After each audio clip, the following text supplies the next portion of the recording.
At long last, I'm excited to announce the results of last month's LEGO Minecraft module contest. There were 590 entries across the board, and anyone who entered automatically was eligible for a raffle prize. The winner of that is going to be Banana Man 72 with his entry, Minecraft Skyblock Experience. Congratulations, you've won both the Skeleton Dungeon and the Nether Portal Ambush. Builders were allowed to submit physical and digital builds, which would be judged separately, and there would be first and second prizes for each. The digital category gave builders the opportunity to bring their wildest dreams to life with no limits on parts and recolors. Builds such as Bread's Amplification, Ole's Adventures in the Old Growth Taiga, and Inferno's The Illagers Strike Back are all worthy here of honorable mentions, but there can only be 2 winners. So in second place, we have The Aquatic Odyssey by Luke Make. Congratulations, you've earned yourself the Windmill Farm and the Animal Sanctuary.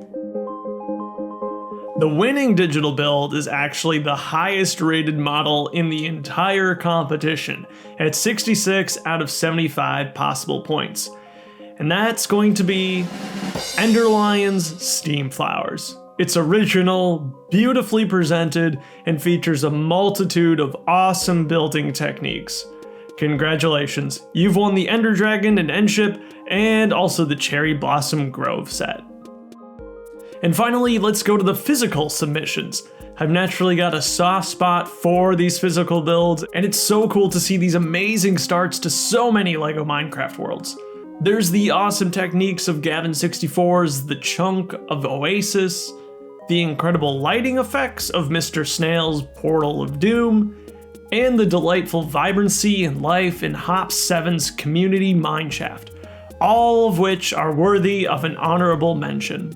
But our second place winner brought something really special to the table, and that's Riven with Crimson House. Congratulations, you've won the Deep Dark Battle and the Sword Outpost to enhance your LEGO Minecraft collection. And that just leaves one last winner to announce. The first place in the physical category is McCluckles with The Fall. The judges were super impressed by the creative concept and seeing it executed so perfectly. Not only that, it's presented cleanly, and this really all gave you a huge edge in the competition. A huge congratulations to you as well. You'll be getting both the Iron Golem Fortress and the Badlands Mineshaft as prizes. Thank you and congrats to everyone who entered. The contest has been an overwhelming success and an unrivaled display of creativity. While some of the Discord channels will be closing down over the next few weeks, I'll keep the contest entry section viewable as an archive so we can all continue to use this as a reference and be inspired by the amazing work that was put up during the contest. We'll almost certainly host another similar event in the future, so stay tuned for future announcements. Thanks again, everyone. I hope you have yourself a great life.